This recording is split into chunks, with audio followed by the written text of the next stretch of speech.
Good evening, everybody. Welcome. My name is Barney, President of Progressive Democrats for Delaware. We very much appreciate you being here today. We're excited to hear from the candidates, to give you this opportunity to ask your questions of the candidates. And we very much want to thank the candidates for giving us their time here. We know how busy they are with their campaign schedules. I did want to just note you should all have received or have a note card in front of you. We encourage you to submit a question. If you do have a question, John will be coming around and he'll get those up to me. We already have questions that have been submitted online by email, so we're looking to ask the candidates what you want to hear. So please do feel free to submit a question. The way we're going to work this, each candidate's going to have 3 minutes to introduce themselves to you, and then we're going to proceed to questions. From there, each candidate will get 2 minutes to answer the question, and we'll rotate the order in which they answer.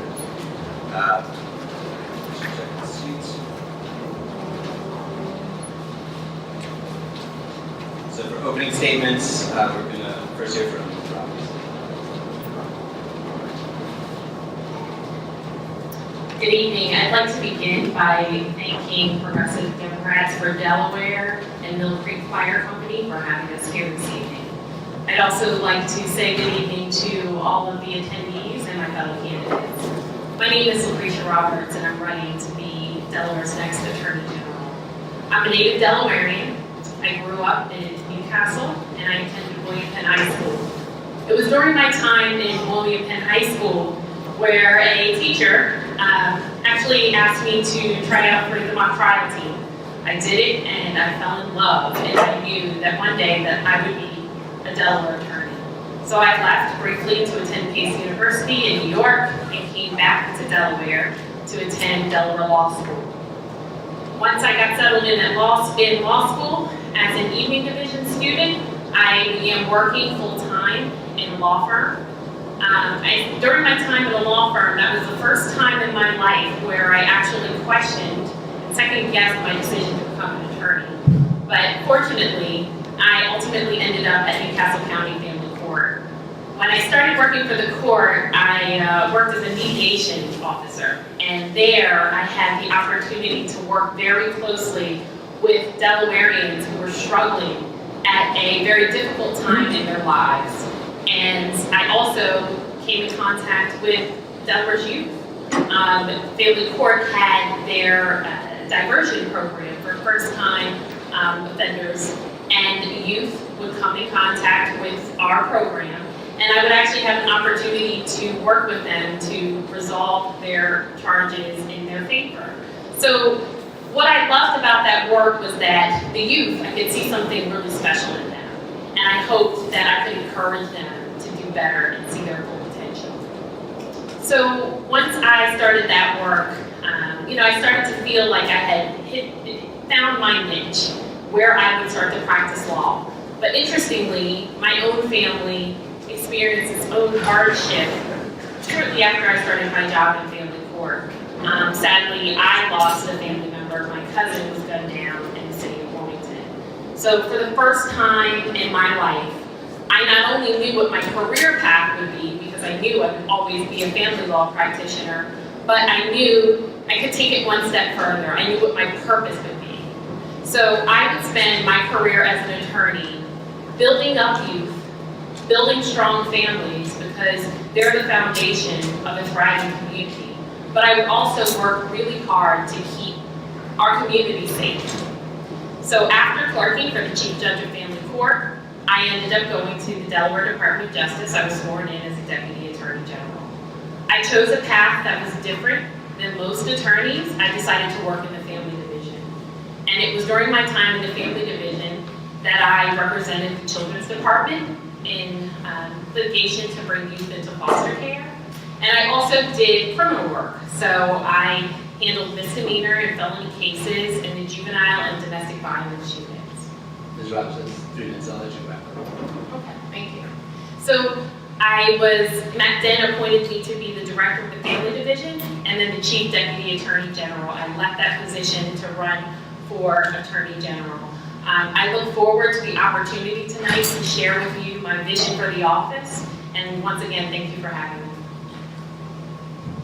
Thank you. Next we'll hear from Ms. Jennings. Good evening, everyone, and thank you for putting together this forum and inviting all of us to attend tonight to talk about the Attorney General's office and our vision. I have never run for political office before, but I am running now because we are at a pivotal time in Delaware when we need an experienced leader to keep us safe. We need Delaware to be a safe place to live, to work, and most importantly, to raise our children. I am running because I want to make sure that our justice system is fair to everyone who comes before it. And I am running for Attorney General because I want to make sure that we give people in need of treatment the help that they need and not a prison cell. I want to make sure that people with mental health issues are given treatment as well, especially our veterans returning from war. I was born and raised in the city of Wilmington in a small house in 40 acres to a single mom. My mother taught me everything I know, but the most important thing she taught me is that we are our brother's keeper, and that we are here on earth to help other people less fortunate than we are. And so, upon graduating from law school, it is no surprise that I joined the Attorney General's office in the criminal division because I wanted to help victims of crime, and I wanted to make our communities better.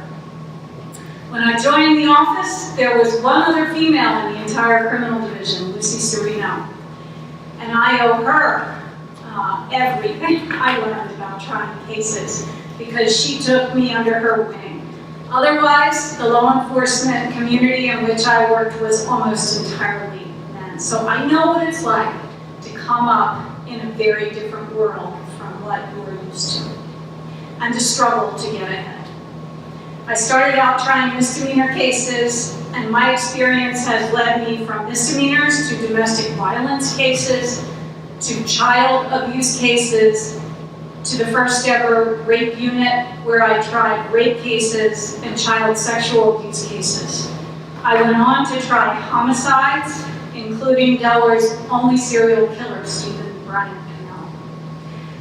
Subsequent to that, Charlie Early appointed me to be Chief Deputy Attorney General, where I started the first ever consumer protection unit by seeking and securing legislation to strengthen consumer rights against frauds and scams committed against our residents. It was a bad year for Democrats when Charlie ran for the US Senate, and so we went into private practice together, where I defended people accused of crime, where I represented teachers across this state to secure their employment rights. And then Bo Biden came knocking on my door and asked me to come back and run the criminal division.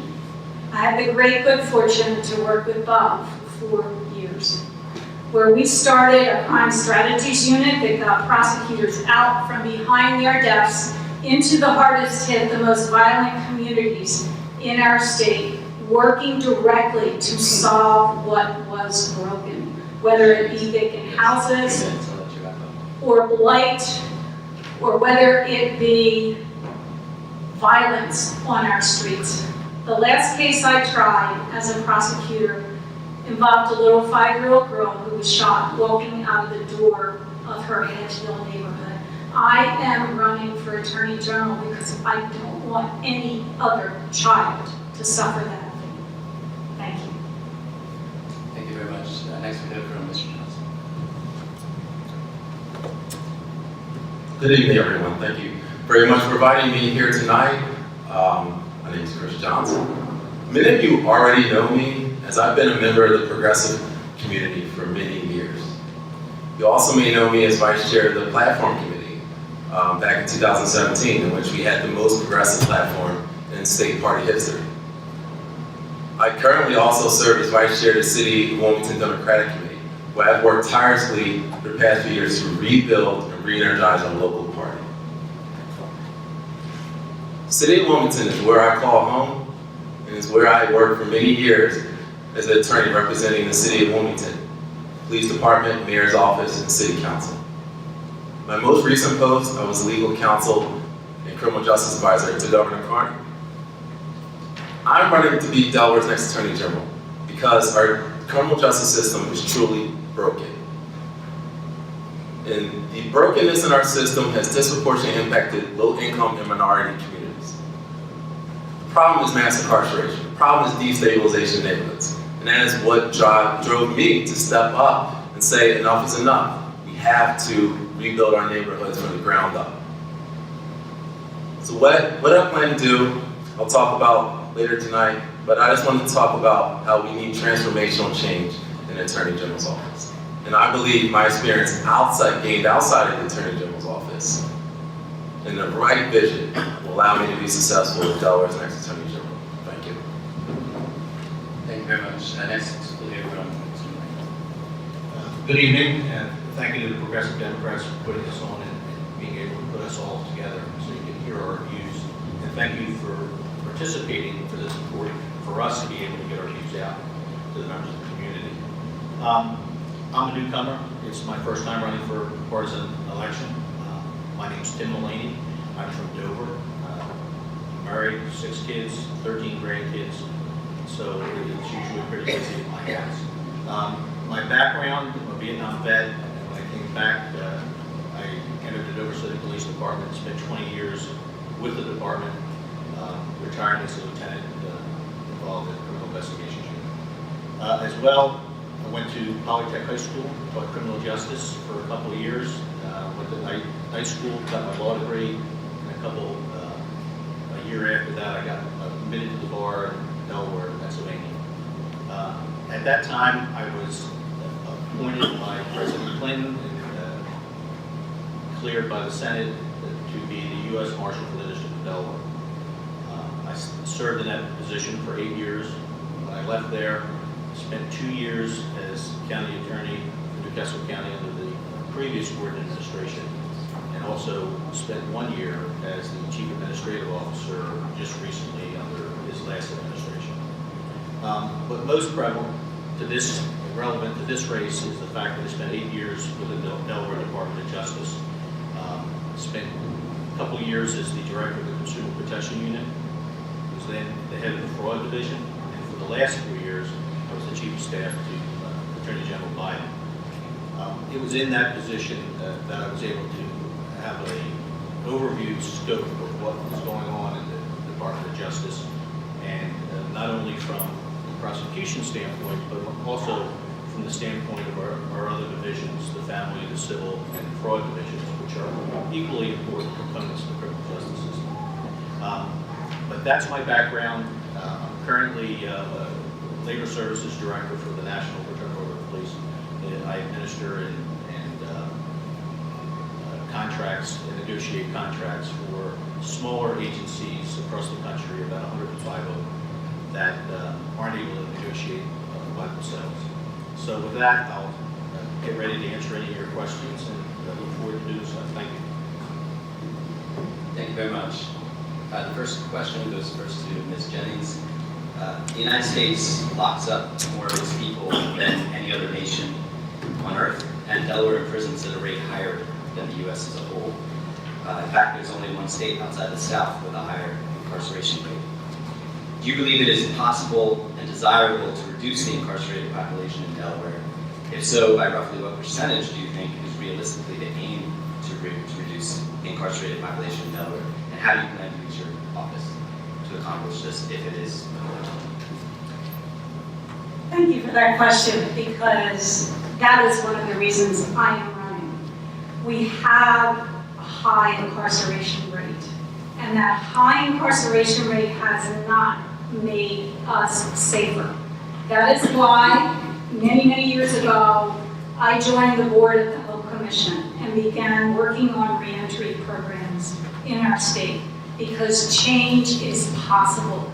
And change is possible when we provide people who are in prison with the necessary programs, with education, and then we provide them with transition services so that when they come out of prison, they can continue to receive services and get a job and become productive members of our society. We have a high incarceration rate, and we have a recidivism rate that over 3 years post-release from prison is over 70%. That is unacceptable. What is happening is that people are cycling in and out of our prisons. The way to effectively reduce incarceration, one way, is effective rehabilitation programs. Two of my closest friends that I've met along the road on this path to reentry include people who serve substantial time in prison. One just graduated from college with honors. The other runs his own reentry program now. Change is possible if we reduce the recidivism rate. We also must sentence people more fairly. The system has become an assembly line of justice instead of an individualized sentencing court. And judges, we have to trust judges to be just. But right now, we stack mandatory sentences on top of one another, and it is a matter of numbers of years and not of individual justice. And so, even if someone must go to prison because they are frankly dangerous and they've done a violent act, the question is for how long? And why are they there for that length of time? Thank you. Same question to Mr. Johnson. I think you're going to find tonight that we're all probably going to be in agreement on this issue, that there's so many people in prison. The thing is, what are we going to do about it? And I do agree that recidivism is what we have to focus on. Focus on recidivism it has to be the number one goal. Because again, we have to give folk in the community options. Because right now, we have a big court expansion coming to Delaware. But guess what? We can't fill those jobs because we have a lot of folk who have records and they're not properly trained and they cannot enter those thousands of jobs in which will be coming to Delaware soon. So that is a huge problem. So it's job training, it's skill building, and it's also just treatment. Because a lot of support folk transitioning back into society need is emotional support. So it's in mental health, substance abuse, but it's also an emotional end because they have been beaten down by a system for a long time. So that is what we need to work on. And then really the second biggest step is working on how the prosecutor's office works. Because at the end of the day, the prosecutor has more power than even the judge in our current system. And that's unfair. So we need to work to level the playing field. Work on revising, the criminal code. Work on sentencing reform. Work on actually empowering the parole board to grant parole.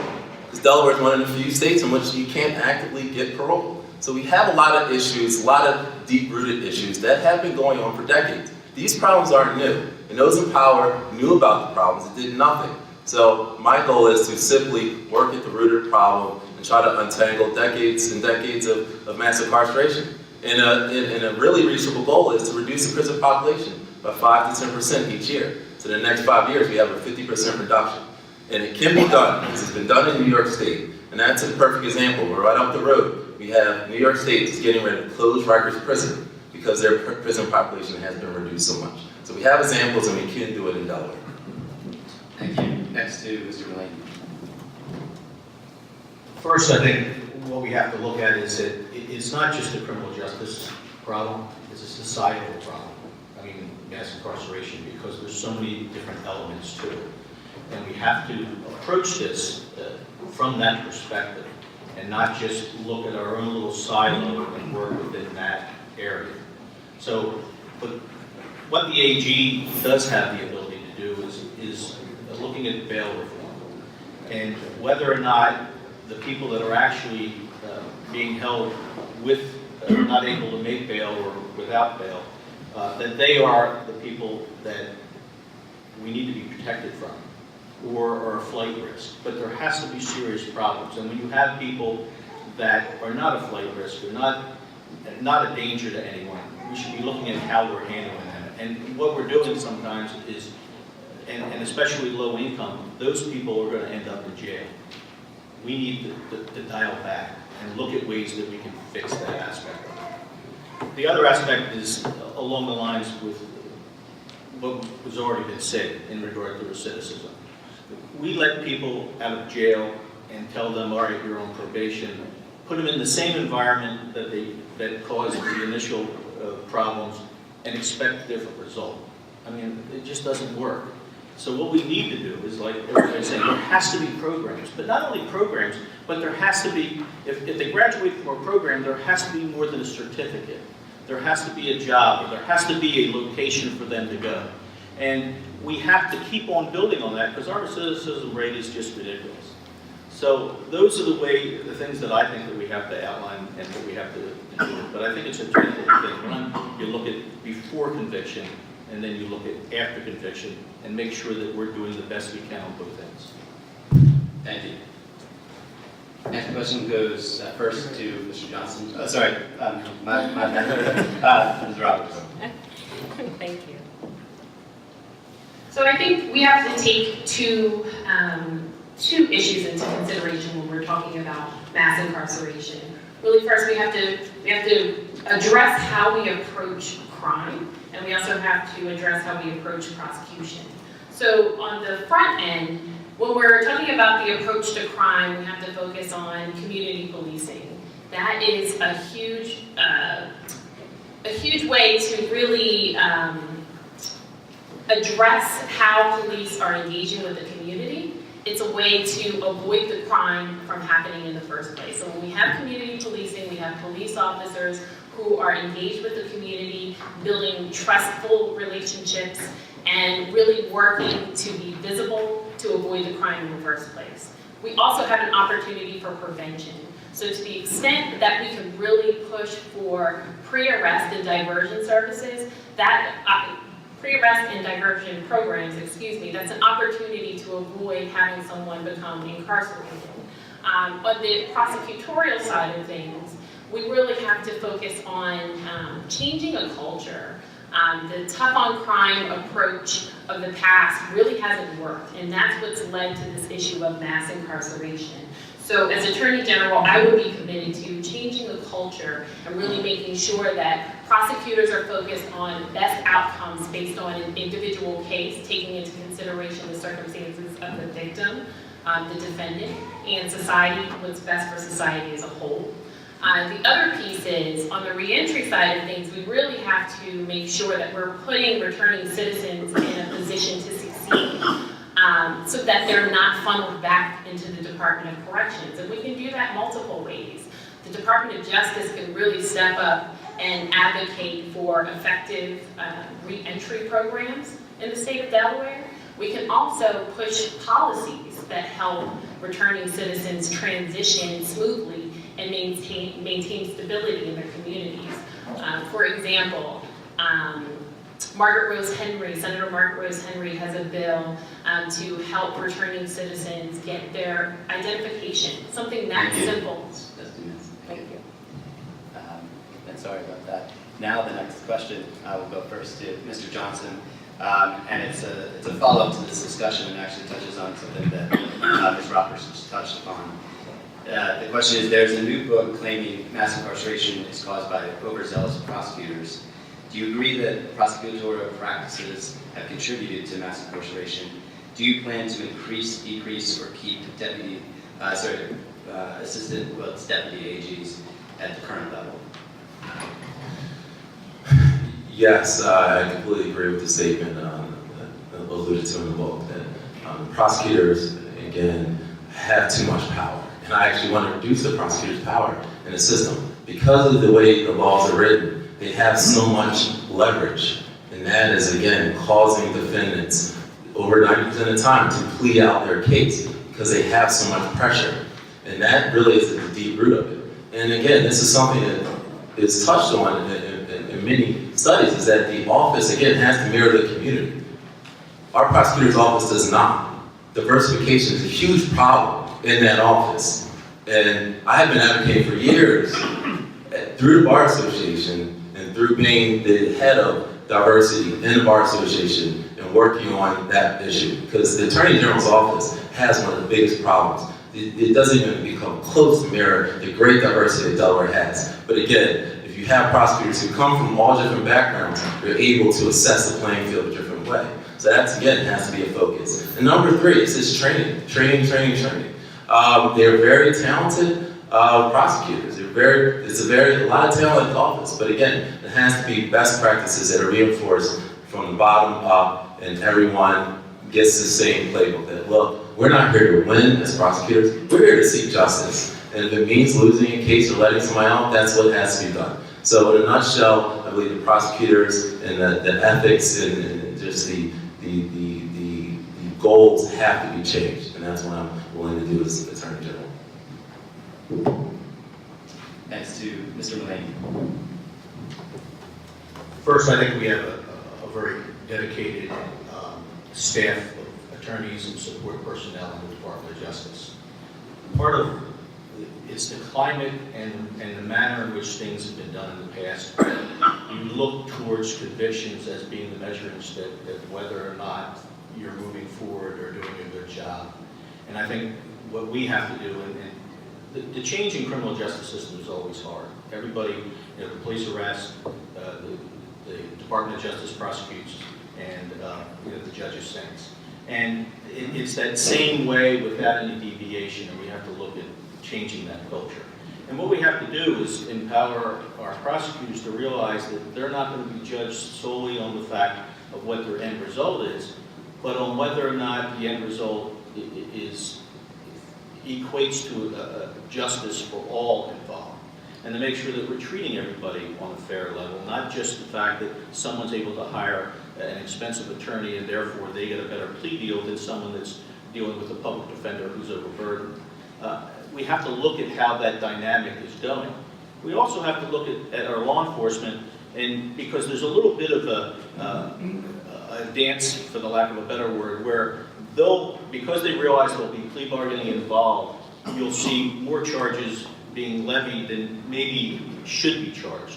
And what we've got to do is figure out a way to get law enforcement to understand, let's charge what's appropriate, let's have the prosecutors look at the earliest possible time and stop any charge stacking and making sure the charges are legitimate for the crime that's being committed, and then have some consistency across the board. And this is where your middle management in I think the Department of Justice comes in, is make sure that there's consistency across the board of what's being offered in the same type of crime, so that you don't have the disparities between the rich, the poor, and also along racial lines. So what we have to do is change the culture and how it's being viewed. But until we, from the top down, give them that guidance, it's going to be the status quo. So that's what we need to do, is make sure that we're doing things in a better and a more equitable manner. Thank you, Ms. Roberts. Thank you. So you're right, I started to touch on this a bit before, but prosecutorial discretion is huge. And one thing that I've noticed as I've really gotten out here and had conversations with constituents is that there is a legitimate concern about criminal justice reform and prison reform. And there is an expectation that the Department of Justice be proactive in addressing these issues. That will be key. So while we're moving forward, we're pushing policy in the areas of reform to make sure that there's fairness in the criminal justice system, that also has to occur within the office, within the Department of Justice. Prosecutors have to exercise their discretion in a way that is truly fair. I think that in order to do that, it's really going to require some tough times. Change is difficult, and the Attorney General has to be committed to really making that change occur. That can happen in multiple ways. One is education. That's going to be incredibly helpful. And also training opportunities. And finally, we have to change the way that we are evaluating performance at the Department of Justice. Prosecutors need to understand that it's not the number of cases you try or the outcomes in the cases with regard to the number of years that an individual is sentenced. It's a question of what is the best outcome for every defendant. Every case has to be evaluated on everyone's individual circumstances. So if it's better to maintain a defendant in the community so that they can get services and maintain their employment, then so be it. That's a good outcome. Thank you. Ms. Jennings. Thank you. Change begins at the top. It begins with the Attorney General.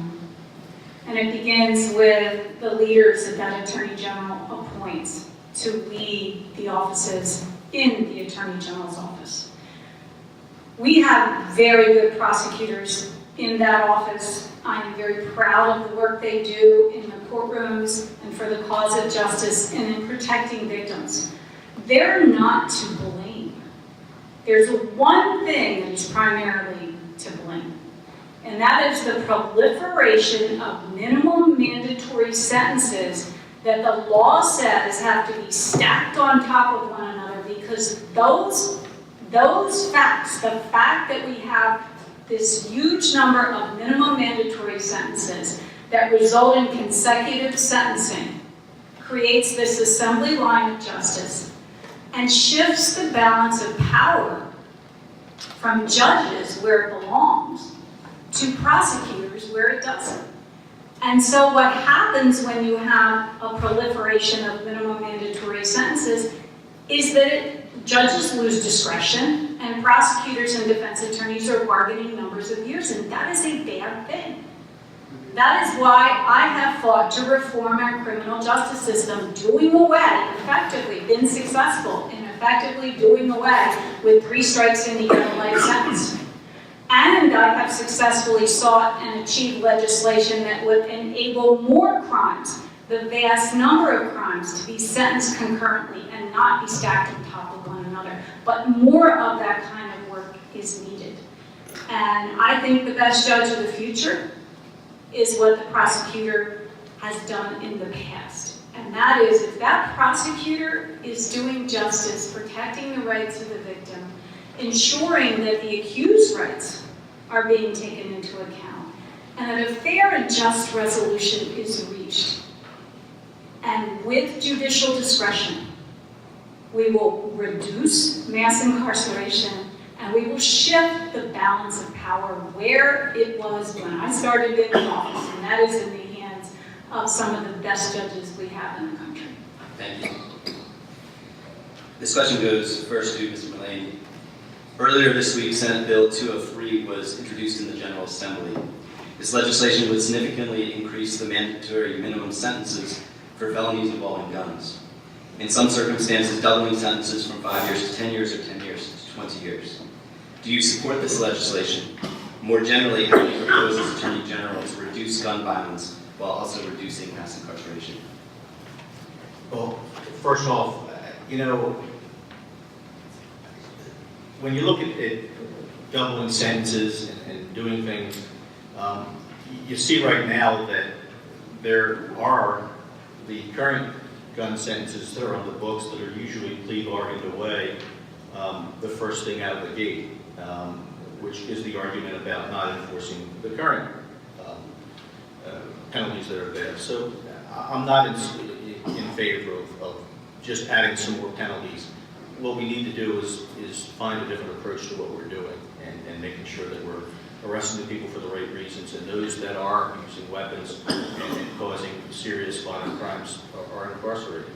I think what we have to look at is there's a whole bunch of bills dealing with guns and so forth. I think the most important piece of legislation was House Bill 302, which was dealing with those with mental deformities or temporary problems with their mental health, and making sure that the weapons are out of their hands. And it's not only from a serious and violent crime standpoint for other people, but also one significant purpose is to reduce the number of suicides that are occurring. So I think that there are ways and means that we have some responsible legislation and laws currently. I just think we have to approach the way we enforce those in a meaningful manner. And, we have to look at minimum mandatories. I think some are appropriate. But when you're looking at just piling it on when the initial ones aren't working and thinking that just by making the prison sentence longer that it's somehow going to solve the problem, I think it's the wrong tack to take. Thank you, Ms. Roberts.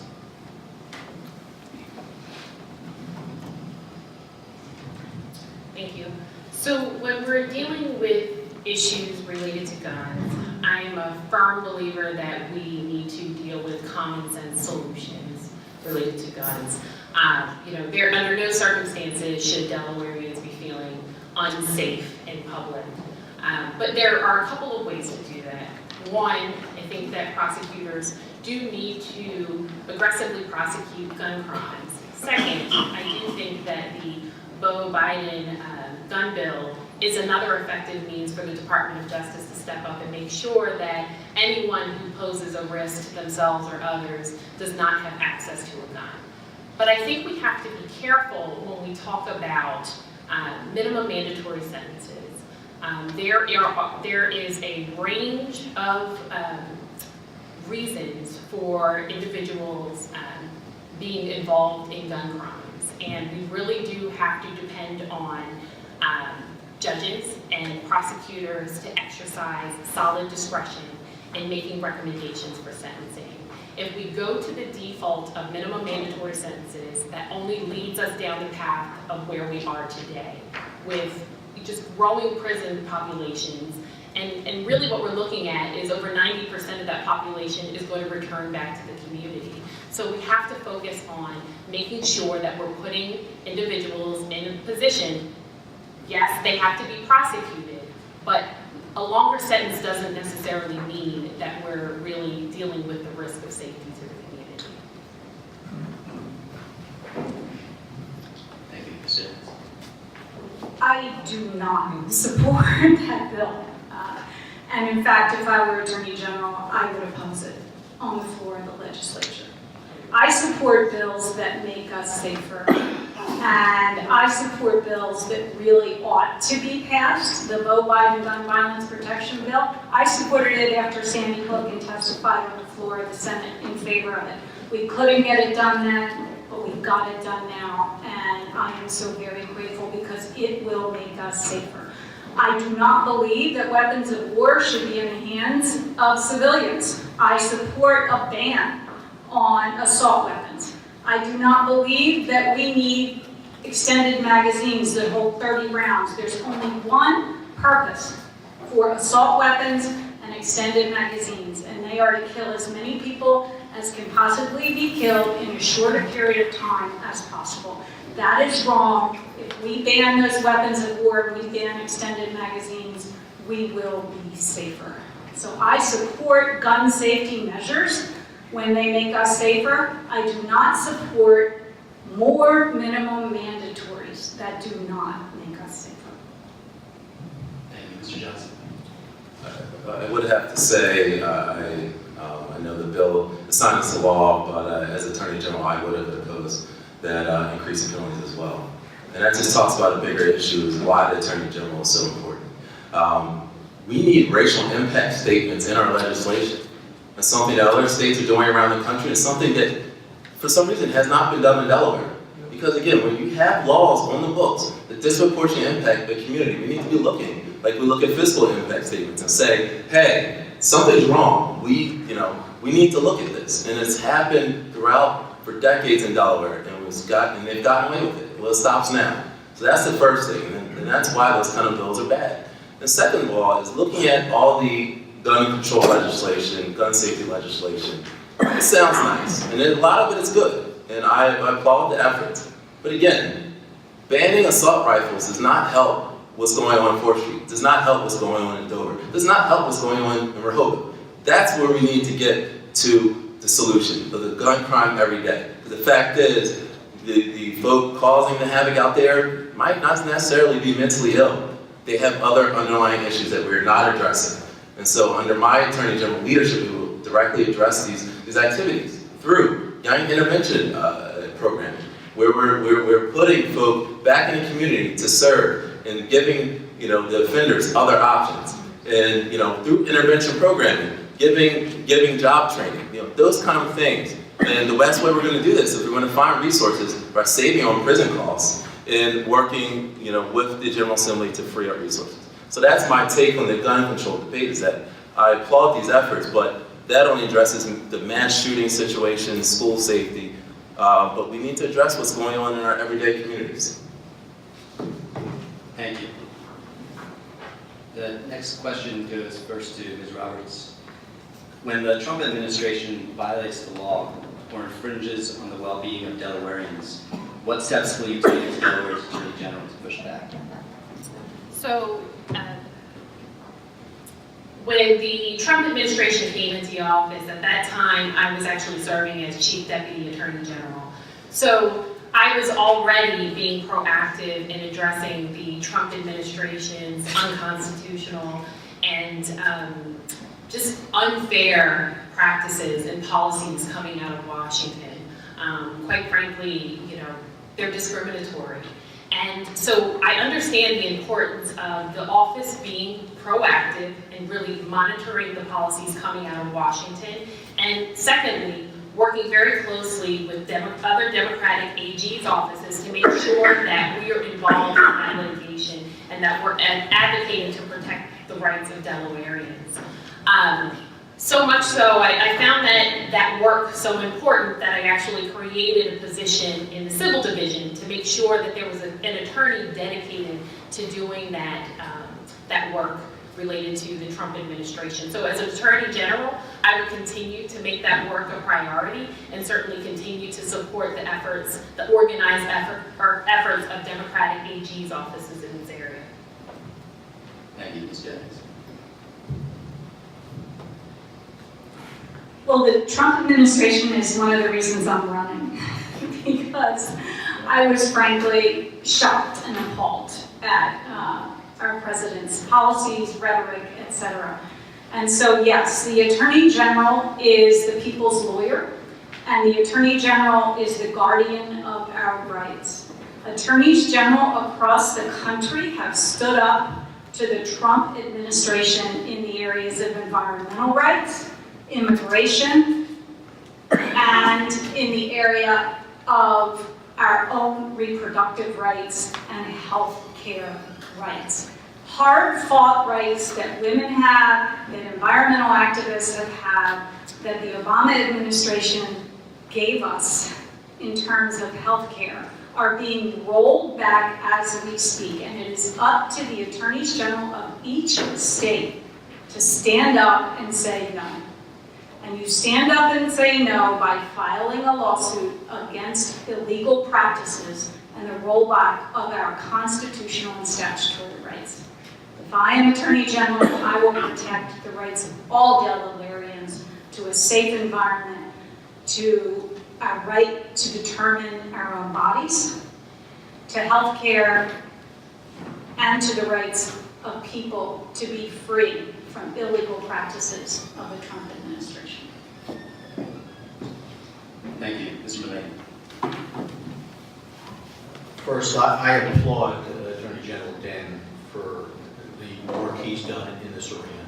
I think he's recognized from the beginning that he had to be an advocate against some of these policies that the president has put forth, and he's filed several. He's been signed on to several lawsuits that's been filed through our multi-state investigations.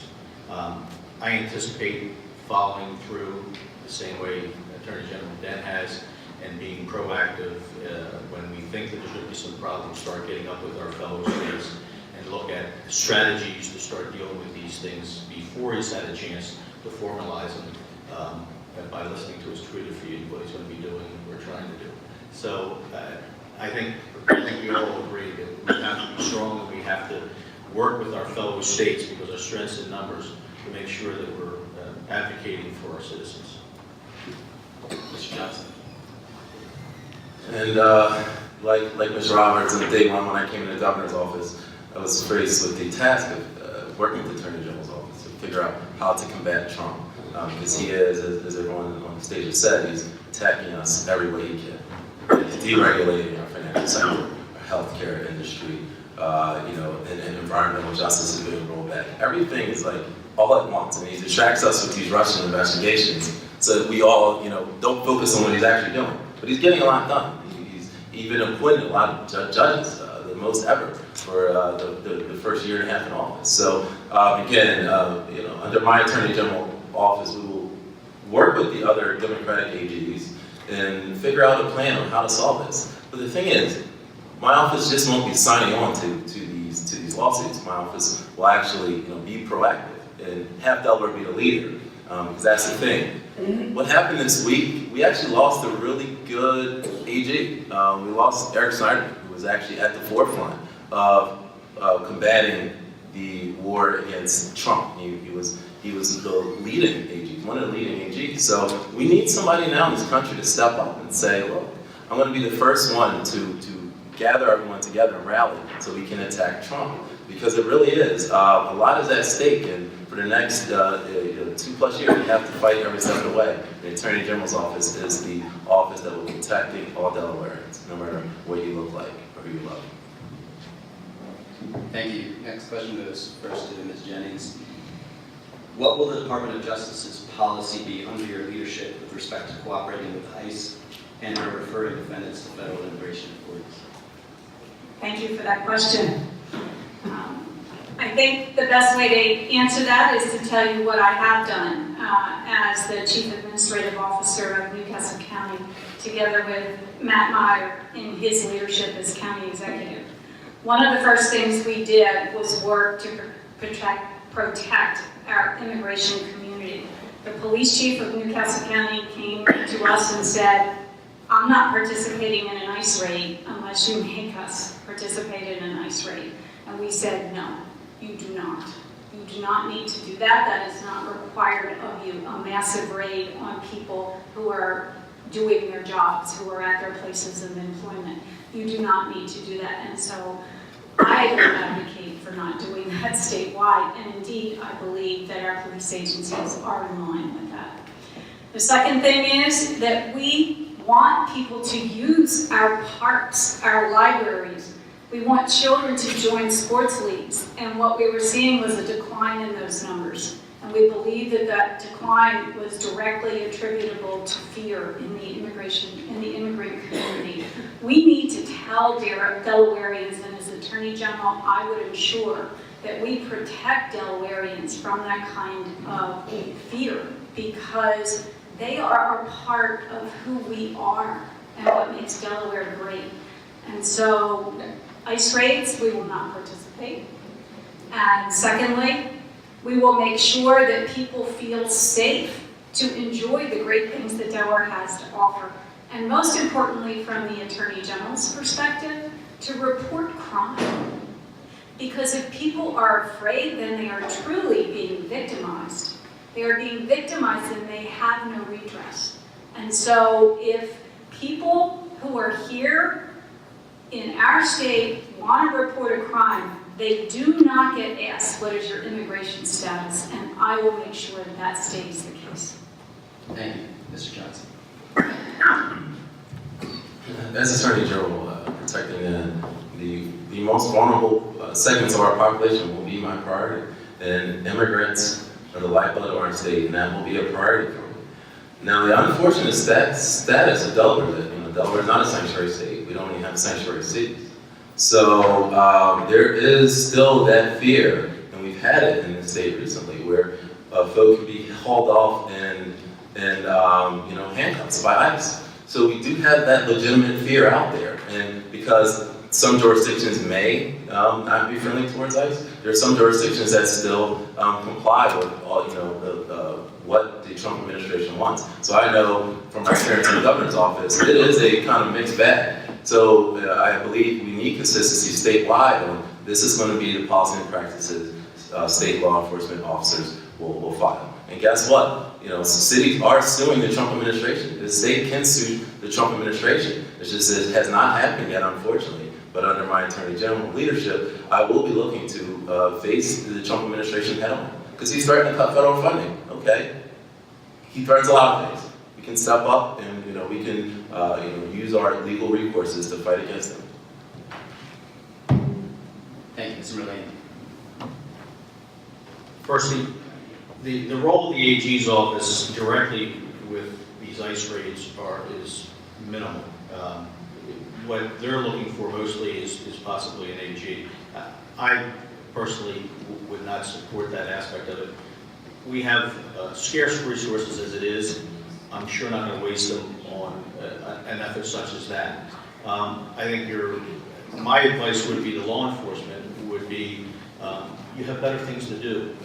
If you're looking at crime, if you're targeting crime, criminal activity, fine, let's look at that. If there's a gang that's doing drugs, that's has some type of immigration status, look at that aspect. But it's got to be from a criminal standpoint that they're actually doing harm in our state, not by just their mere presence. So we have to stand up to that. And I think that we send a clear message that we don't think it's a useful use of resources, that we have better things to do in this state than to worry about that aspect of it, and that we're going to focus on criminal activity and not so much just the fact that someone happens to be an undocumented immigrant. So we have to move past that and start looking at what's best for our citizens. Thank you, Ms. Roberts. Thank you. That's a great question. And I think that as Chief Law Enforcement Officer of the state of Delaware, the Attorney General has to step up and be a protector of every resident of the state.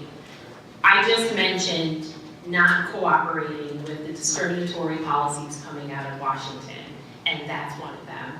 I would not support ICE raids. I just wouldn't do it. Delaware residents should not be living in fear. The immigrant community, they enrich our community. They diversify our community. They contribute to our economy, and they shouldn't feel unsafe. And under no circumstances should they be feeling like they're being singled out or be fearful of being torn away from their community and their families. Thank you. Thank you. This next question goes first to Mr. Johnson. You actually mentioned Eric Schneiderman. With the recent allegations against and resignation of New York's Attorney General, do you believe that orderly resignation is the proper action to take in the face of credible accusations of illegal behavior on the part of an elected official? And more broadly, what role do you believe Delaware's Attorney General should play in addressing the issues raised by the Me Too movement? I believe immediate resignation is the way to go because now there is more awareness about this issue, but this isn't a new issue. It's been going on for a long time. Fortunately, Delaware is, hopefully not going to be in the paper, but it could happen. And I believe the Attorney General, can, in terms of take recourse, can, speak out on this because, again, behavior that may be criminal, then there's an aspect there, but also just ethically and for the public, it should be a sense of, that the Attorney General is standing up for what's right. So I do applaud the efforts in New York and the senators up there who call for the immediate resignation of Attorney General Schneiderman.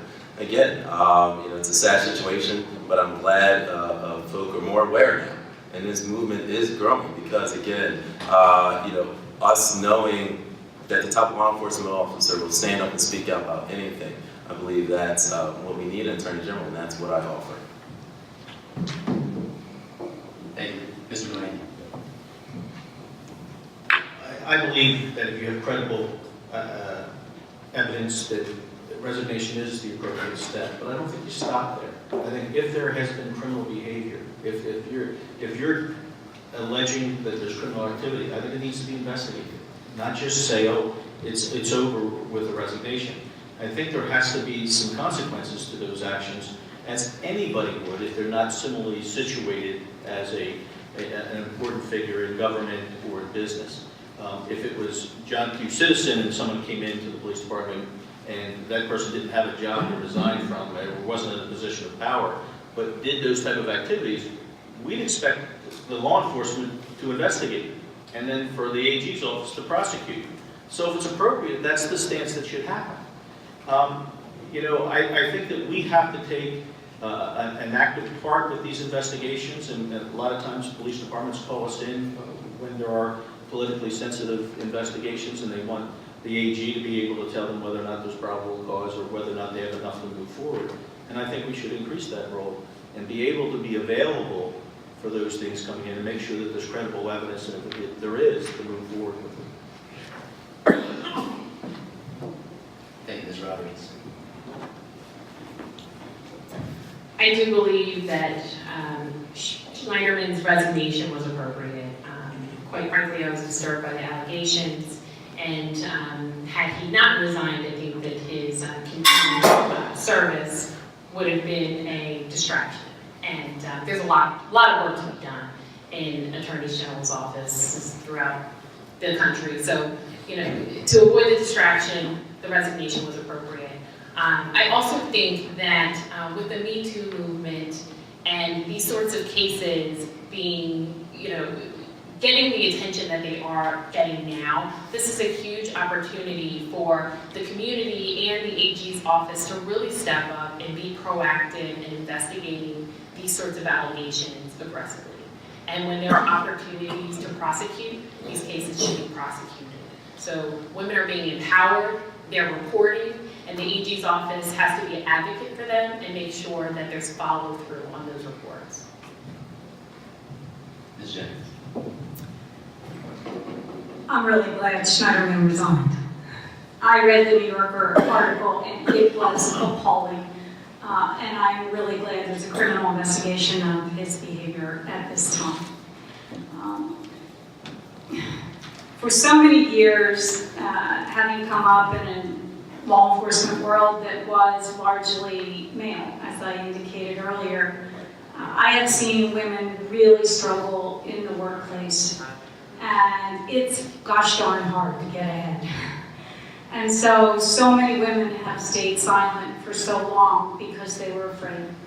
They were afraid for their livelihood, and sometimes they've been afraid for their safety.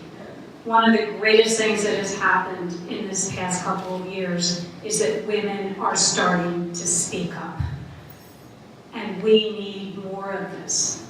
We need more of this in every workplace in this country.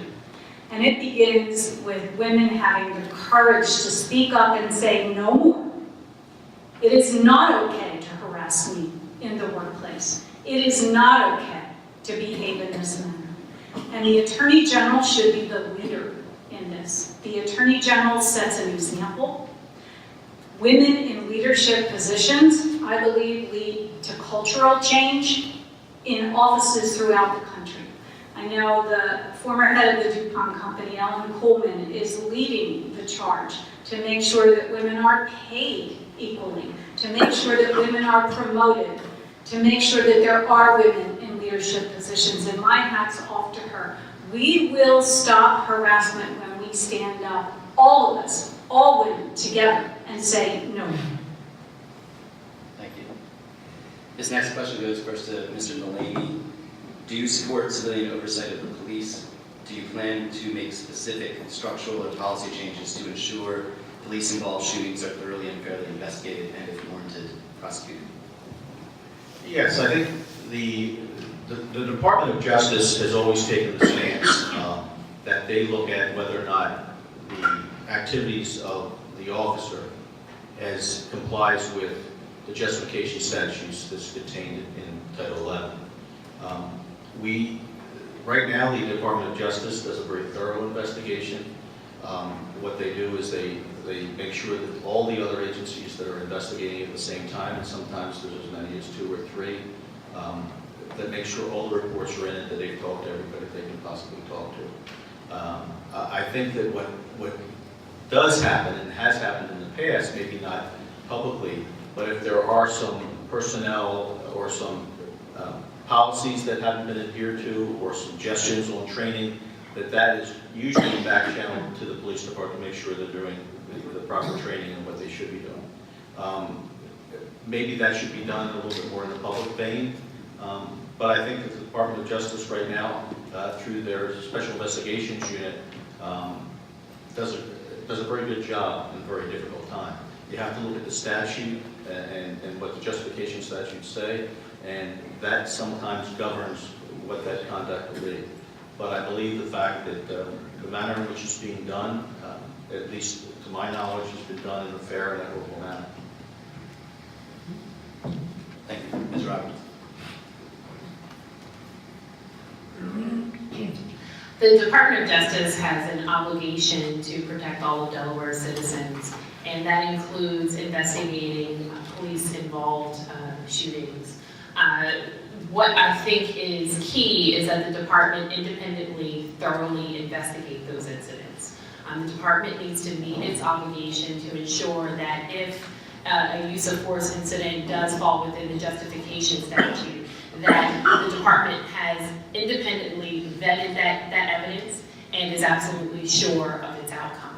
So the department needs to has a separate division, the Office of Civil Rights and Public Trust, to conduct those investigations, which is key because they need to be done by prosecutors and investigators that function separate and apart from the criminal division, because we don't want there to be any inherent conflict in that work. But certainly that is a key role of the Department of Justice, and that needs to continue. Thank you. Ms. Jennings. There will always be a tension between the work of a police officer and the work of a prosecutor, and that tension exists for a reason. Police officers have a different kind of job, and they make arrests, for example, based on probable cause, but a prosecutor cannot prosecute a case unless there's a reasonable likelihood of conviction. So there's a built-in tension there that exists for a reason and should exist. The other reason is that the Attorney General's office reviews the police use of force to make a decision as to whether there should be a criminal prosecution. That is a very important role. The review should be made based on the facts, based on the law, and nothing more. That is why I authorized the prosecution of a police officer for kicking a man in the head who was being restrained. It's a very, very difficult prosecution, but I did that because I believed and believe to this day that that was the right thing to do. The best thing an Attorney General can do is the right thing, even when it is difficult, even when it is unpopular. Win or lose, it is incumbent on us to have fidelity to the law and to be the guardians of justice. Thank you, Mr. Johnson. Yes, I believe in citizen oversight and the prosecution and involvement of police incidents. I'm just going to go out there and say it. The thing is, I have direct experience in this field. When I was with the City of Wilmington, I represented Internal Affairs, Office of Professional Standards. Because the question asked was, should citizens have some oversight? And the answer is yes. And that's what the community wants. I want to go back a few years ago. I did community policing forums with the faith community and community leaders in Hicks-Anderson and other community centers throughout the city, just to talk about what does the community want to see in our justice system. See, I've actually gone out there and done it. This is not as part of my job, but in my spare time. And I can tell you, they want involvement. And there are citizen oversight boards right up the road in Philadelphia. They've had one for over 15 years. So I don't know why we can't have one in Delaware, because there should be one. And what it does is just builds trust in the system. Because the fact is, the criminal context is a little different. The criminal context, I believe, needs to continue, having the Attorney General be the one that investigates. But I'm talking about the civil side, where officers can be disciplined, officer misconduct is looked at. That's where citizens should have buy-in. And other jurisdictions have it throughout this country. And I do not know why Delaware does not have one. But I can tell you, under my Attorney General leadership, citizens will have a say in what goes on. Because at the end of the day, citizen oversight boards in other jurisdictions, they don't have the power to discipline officers. But it just gives the community buy-in. It gives the community faith and hope in the system. And that's what I will restore under my Attorney General leadership. Thank you. This next question goes first to Ms. Roberts. How aggressively will you handle FOIA queries, requests, and complaints against A, the governor's office, B, against your own office? So I'm a firm believer in government transparency. The public has a right to know certain information about what's going on within the government, and thus we have a FOIA statute. So it doesn't matter whether it's the governor's office or the Department of Justice. We're no different than any other state entity. We're subject to the FOIA statute.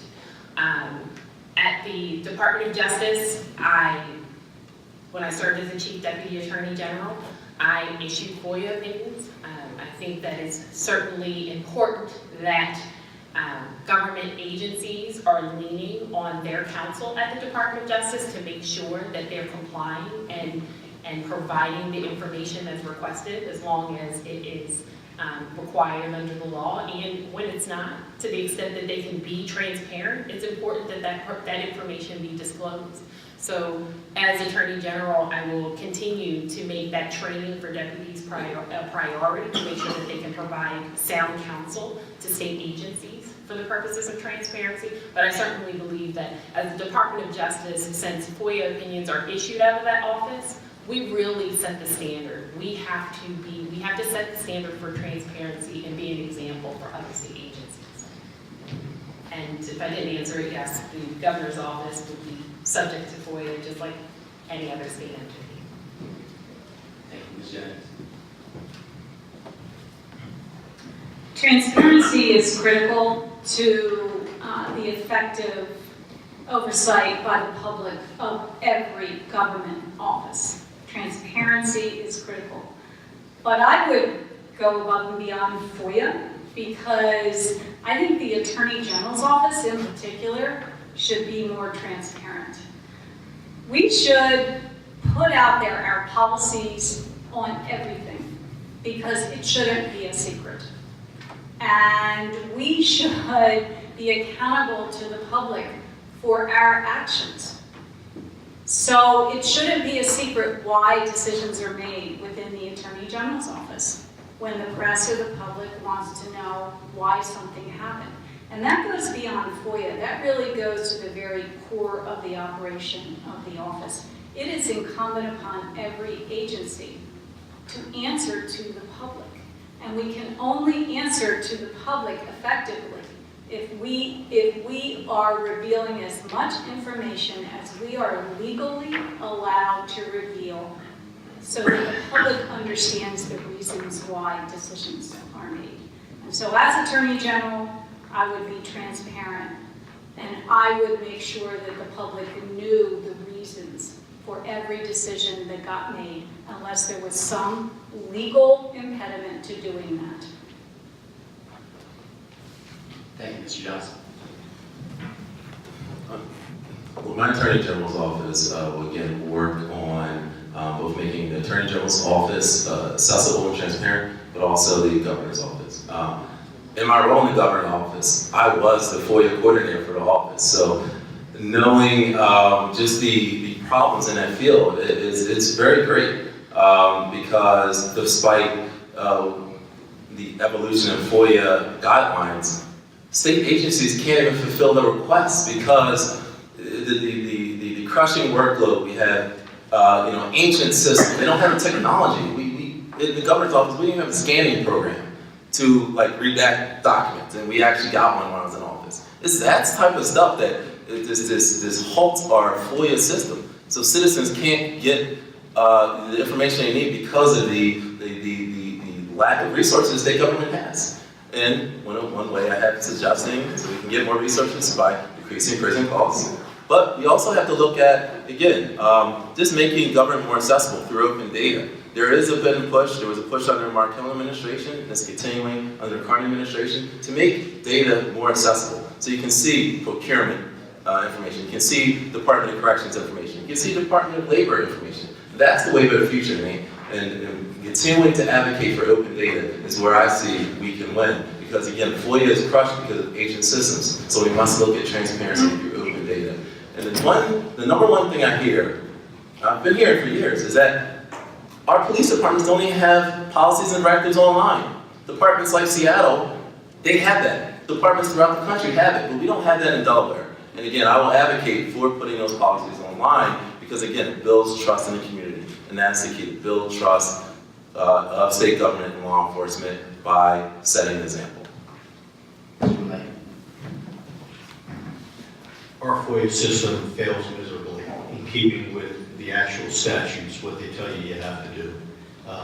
We don't do it in a timely fashion, and the Department of Justice is just as guilty as agencies are because of the timelines that we get complaints that we're supposed to respond to in certain time frames It just doesn't happen. And we either have to get more realistic timelines, or we have to fix the problem, because it's kind of ludicrous when you have the Department of Justice who is not following the law as it's supposed to be done. And a lot of it's the fact that you don't have the manpower. The other part is when you're dealing with, especially with other agencies, and when you're dealing with the complaints that come in, because the Department of Justice is the one that responds to these complaints, everybody wants to take their time in reviewing it, and everybody wants to redact this aspect or that aspect. So at the end of the day, your timelines are blown. And I'm not just saying by a day or a week. I'm talking by months and sometimes longer than that. And that's unacceptable. What we have to do is look within ourselves on how we're going to do it. And if the expectations and the statutes aren't realistic, then we have to then make our case to the legislators who set these timelines in place and say, hey, look, there's no way that we can do this with the workforce that we have, or with the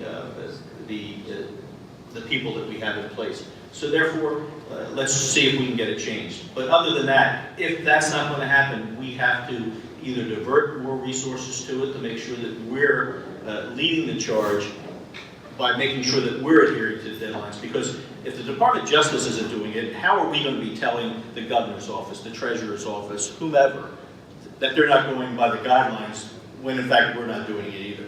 So it's kind of hypocritical, and we have to look at that and figure out what's the way to get around that and to make it fixed, because right now it's just not working. It's not being adhered to, and it's it all depends on how things are flowing at that particular time, whether or not you're going to be within the time limits or not. And that's just unacceptable. There should be some consistency. This next question goes first to Ms. Jennings. There is a relatively new office in the Department of Justice devoted to the question of public trust. Many active Democrats, this question reads, have stories about questionable behavior by elected officials that should have prompted an investigation by the Attorney General's office. If you become aware of any information that suggests misconduct, how would you go about handling it, and what steps would you take to clarify the situation to the public? Thank you for that question. The Attorney General's office does investigate allegations of misconduct. The Office of Civil Rights and Public Trust handles such matters, as does the Special Investigation Unit of the Attorney General's office. But we need more resources in those critically important areas, because violations of the public trust are critically important to investigate. And they have to be investigated fully, fairly, and timely. Because if they take too long, then justice is not served. And so the Office of Civil Rights and Public Trust needs to have the resources available to it to do its job effectively. Because if there is a violation of the public trust, we need to address it as soon as possible. And we need to address it as a priority in the office.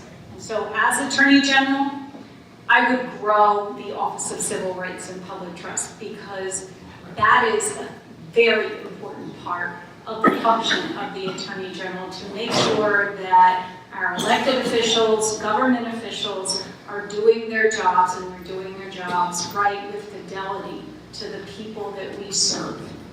And so it is incumbent upon us to handle those matters appropriately. Thank you, Mr. Johnson. Under my Attorney General leadership, the Office of Public Trust, it has to be realigned. Again, it's severely under-resourced, as you probably hear. Everyone on stage shall say that, and so that's a big problem, because it's in effect, it's not an effective unit. But taking it even a step further from misconduct cases, it also should be looking at convictions. It should be, looking at convictions and making sure that the integrity of the cases that it prosecutes are in fact, the proper actions were done. So again, the conviction review unit is key. And I've heard stories time and time again of stuff that has been reported reported to office, but yet not one conviction has been overturned. So, it just needs to be a top-down, just I think, analysis of how it can be fully staffed and resourced, but also it has to have the right people there. It has to have the people that, have the ties to the community and are able to communicate with folk up and down the state. Because again, you need the personnel in that office to be, they have to have the utmost trust of the community. So that's my plan for reviving that unit, and again, through many other actions, we hopefully can resource it well, and we can really staff it and make sure it's an effective unit for Delaware. Thank you, Mr. Mullaney. Whatever you call the unit, I mean, prior, my time there was the special investigations, they broke that off and put part of it into that, which is why that it's understaffed, because you went from a full unit that was handling those type of issues to now the was only part of that unit. So there is a staffing issue there that makes it hard to do your job. A lot of times the Attorney General's office is actually, in some of these cases, it always involves an audit or some type of financial impropriety. And so a lot of times the office, the AG's office is working with another entity, whether it's the auditor's office or some other function, looking for ways to do it. Chip Flowers was the perfect example where the auditor's office we gave them whatever resources they wanted, but they were driving the bus because we were a support agency to them.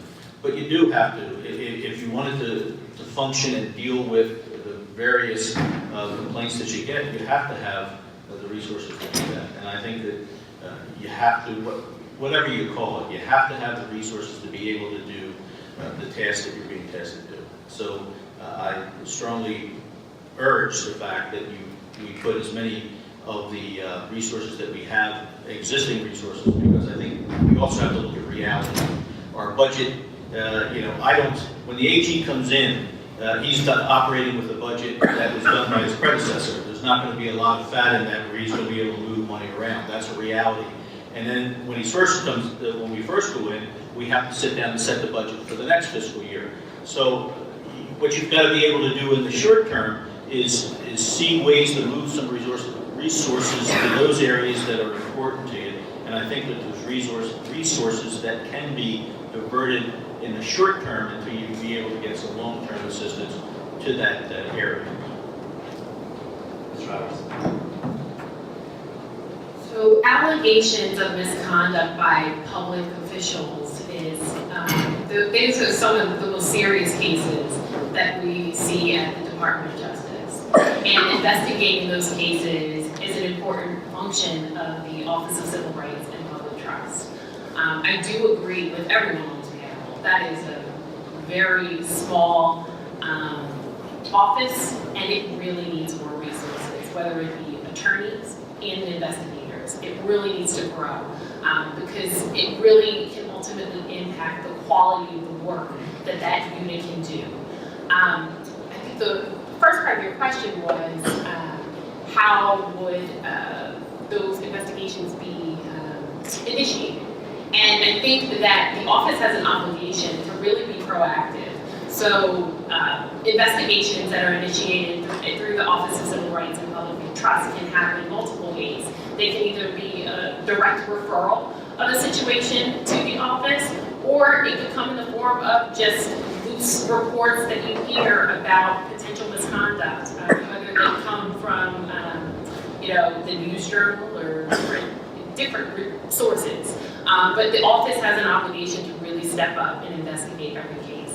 But doing that work will require more resources, and those resources need to be made a priority. I would do so as Attorney General.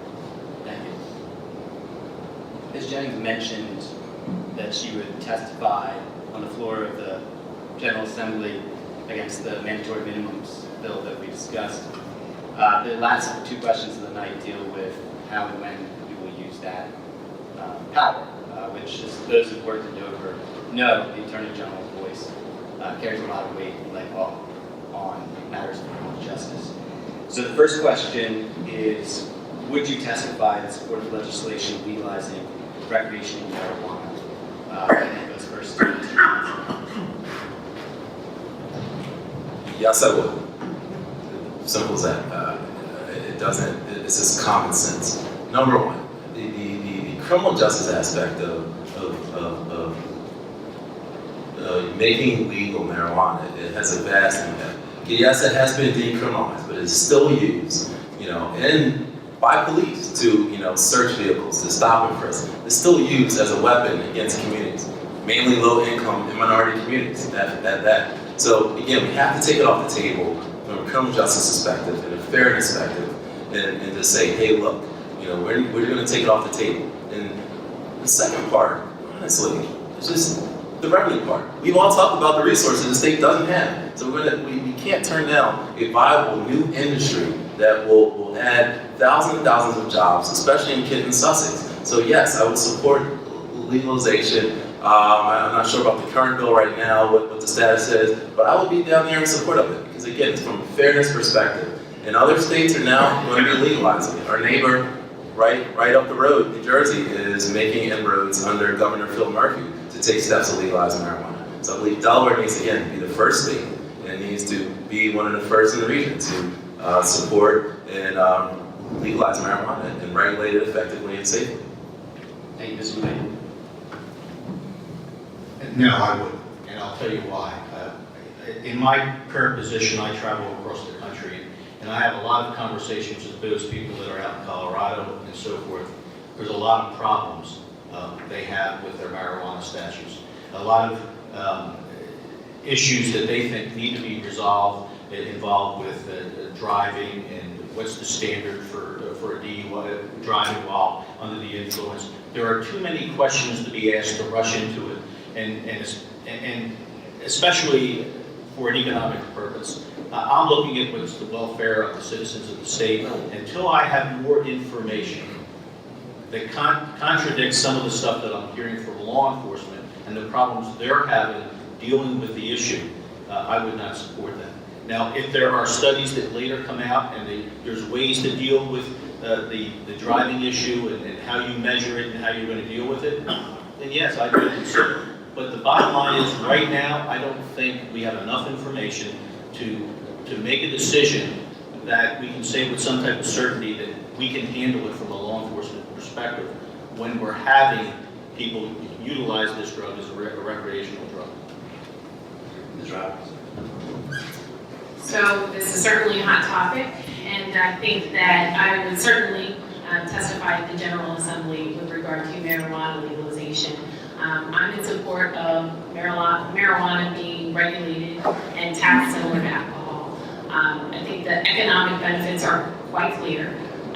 So the state can certainly benefit from the revenues. And I think the regulation piece is really key because, safety, we need to make sure that we're keeping recreational drugs away from our children. So to the extent that marijuana can be regulated in a safe way, it can be helpful to Delawareans on the economic end.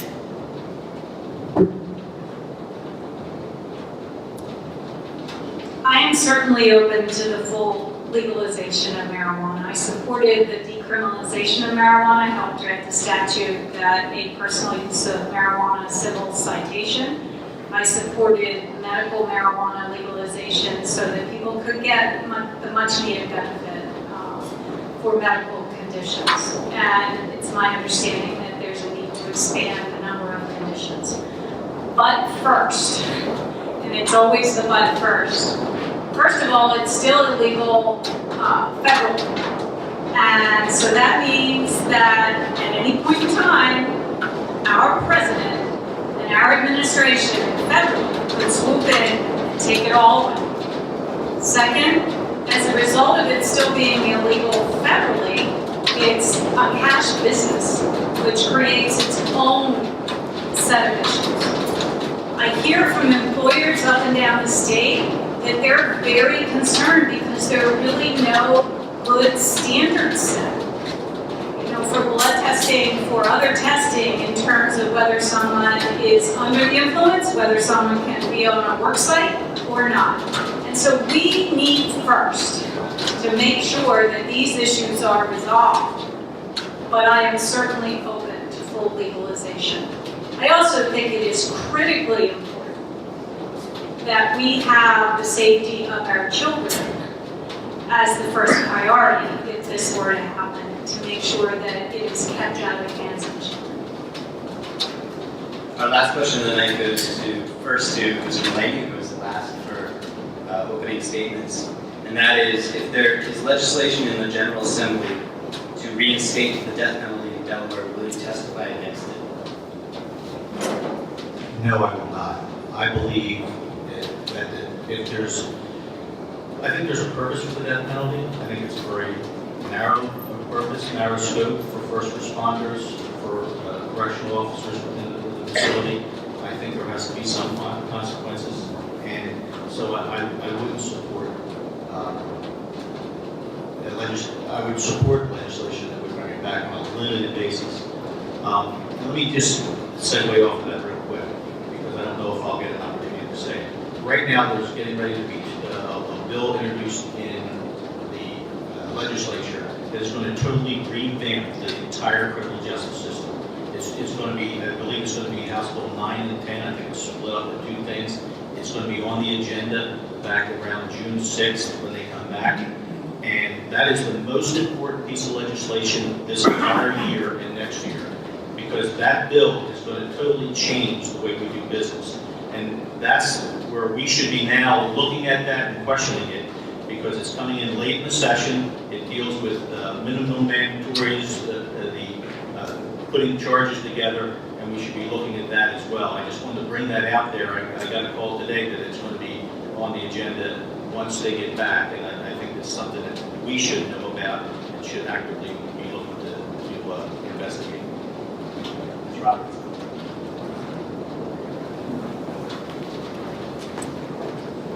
I would absolutely testify against the reinstatement of the death penalty. I don't believe that the state should be in the business of killing people. It's really that simple. And we know that it's fiscally irresponsible as well. It's just very costly. There's absolutely no reason for the death penalty to be reinstated. If that bill does pass, I would, as an individual and as Attorney General, I would also advocate for it to be repealed. Ms. Jennings. I do not support the death penalty, and I would testify against it. I'm the only person sitting up here this evening who was actually prosecuted a capital case. It was serial killer Stephen Bryant, and he wanted to be executed. He was executed. It was the taking of a human life. I have also represented a man who was on death row, who was executed. That's the taking of a human life. I have struggled with this for years and have seen at homicide scenes man's inhumanity to man, up close and personal. It changes you. It's horrific. Some of the horrible acts that another human being can inflict on another person, on a victim.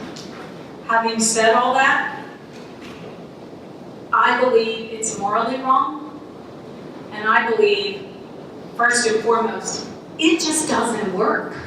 It has not made us any safer. It does not deter crime. So from a moral perspective and from a very practical perspective, we should not bring back the death penalty in this state. Mr. Johnson. I know it's getting late, but to say, it's very interesting how political campaign stances somewhat changed. Could have sworn when this race began, some people probably supported death penalty.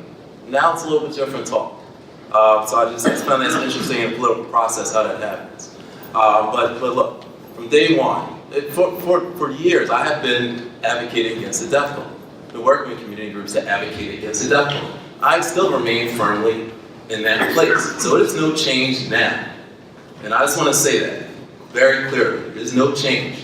And so again, it needs to be off the table because it is, number one, ineffective. There's no studies that show it's been effective. It wastes a lot of money, which we don't have. And three, just from a human rights perspective, we just need to take it off the table. So again, my story has not changed. I have been an advocate from the beginning against the death penalty. I will testify ardently against it because again, it's a colossal waste of time and resources, and we need to stop talking about this and start talking about how we can make our community safer. Thank you very much. Can we give a hand to the candidates?